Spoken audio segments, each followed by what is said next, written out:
भाई लगभग 9-10 दिन हो गए हैं और जब मीडिया में, सोशल मीडिया में पूरा खुलासा हो गया, तथ्य सामने आ गए, तो सरकार को मजबूरन इस परीक्षा को रद्द करना पड़ा। लेकिन सवाल ये उठता है कि पहली बार नहीं हो रहा।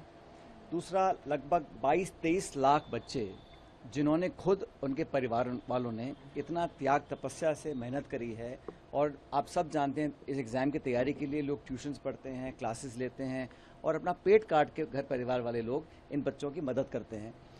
सवाल ये है कि जब पेपर कैंसिल हुआ है तो जिन बच्चों ने ईमानदारी से ऑनेस्टली एग्ज़ाम दिया था उनका क्या हाशर होगा, और इस पूरी व्यवस्था पर सवाल खड़े हो गए हैं।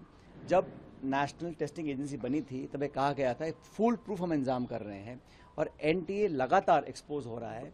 और ये पहली बार नहीं हुआ, इससे पहले जब लीक हुआ, मेरे ख्याल 2 साल पहले, उसमें जांच बिठाई गई, उस जांच का कोई परिणाम नहीं आया, किसी को दंडित नहीं किया गया, किसी को उदाहरण नहीं बनाया गया।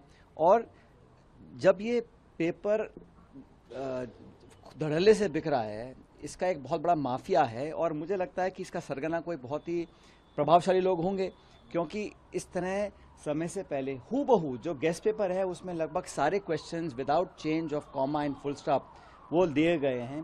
तो ये बहुत बड़ा गिरोह है। अब पेपर बनाने वाले ने, छापने वाले ने, या एग्ज़ाम कराने वाले, कौन लोग जिम्मेदार हैं, इसकी जांच अब सीबीआई करेगी। सीबीआई को फुर्सत कहाँ है? सीबीआई को फुर्सत तो है ही नहीं, क्योंकि वो तो विपक्ष पे जांच कर रही है। जो गैर भाजपाई लोग हैं उनका दमन करने के लिए सीबीआई का प्रयोग हो रहा है, और हम सब जानते हैं कि सीबीआई एक इन्फ्लुएंस में काम करती है। तो अगर हम लोगों को, इस देश के नौजवानों को न्याय दिलाना है तो इसकी जांच एक जुडिशल जांच हो, एक ऐसी इंक्वायरी हो जो सरकार के बाहर हो, क्योंकि सरकार में कोई शिक्षा विभाग है, कोई मंत्रालय है, कहाँ तक और सीबीआई उन लोगों को पकड़ पाएगी, खासकर जो बड़े लोग हैं।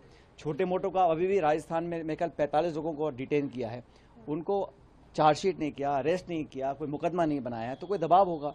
तो जांच अगर करानी है तो एक जुडिशियल इंक्वायरी होनी चाहिए, हाई पावर, टाइम बाउंड, क्योंकि जैसे ही ये खबर सुर्खियों से हटेगी फिर कुछ नया मुद्दा आ जाएगा।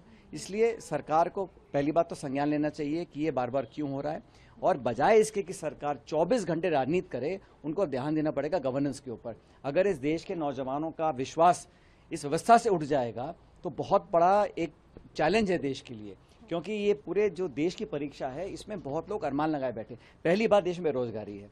दूसरा, जो लोग पढ़ लिख कर क्वालिफाई होना चाहते हैं उनके साथ धोखा हो रहा है, और बार बार हो रहा है। तो कौन जिम्मेदार है? आखिर अब तक सरकार में किसने इसकी अकाउंटेबिलिटी एक्सेप्ट करी है? कब तक आप जांच बिठाकर दरी के नीचे बात को डालते रहेंगे? कोई ना कोई इसको एक्सेप्ट करे कि हाँ, मेरी मॉरल रिस्पॉन्सिबिलिटी है, मैं जिम्मेदार इसका हूँ, एक एग्जाम्पल सेट करें। और बहुत बार कहा गया कि पेपर लीक को हम बंद कर देंगे। अगर लगातार हो रहा है तो एक सिस्टम है, इसमें मुझे लग रहा है कि बहुत बड़ी कॉन्स्पिरेसी है, क्योंकि कोई आसानी से इतने जल्दी पेपर नहीं निकल सकता। और आज जिस हालात में देश का नौजवान बेरोजगार भी है, महंगाई की त्रासी से जूझ रहा है, उसके ऊपर इस प्रकार उसके अरमानों पर पानी फेर देना अन्याय है, इस बिल्कुल अनएक्सेप्टेबल है, और सरकार को इसके खिलाफ कुछ न कुछ करना पड़ेगा ताकि लोगों का विश्वास पुनः स्थापित हो सके। धर्मेंद्र प्रधान के कार्यकाल में दूसरी बार नीट का पेपर लीक हुआ है। धर्मेंद्र प्रधान देश के शिक्षा मंत्री हैं, और लगातार 2 बार उनके कार्यकाल में ये पेपर लीक हुआ है। क्या उनकी जिम्मेदारी बनती है? बिल्कुल बनती है, मॉरल रिस्पॉन्सिबिलिटी सरकार की बनती है। आपने एजेंसी बना दी ये बोलकर कि ये अब एग्जाम्स कंडक्ट करेंगे, तो कहाँ कंडक्ट हो रहे हैं? और मुझे तो दुख उन लोगों के लिए है जिन बच्चों ने ईमानदारी से पेपर दिया है, जिन्होंने बेईमानी से पेपर हासिल किया होगा। कितना % लोग होंगे?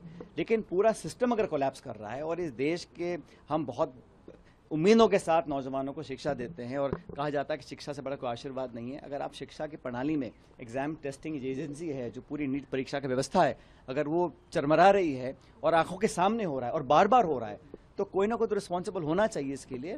लोगों को आगे एक्सेप्ट करना चाहिए।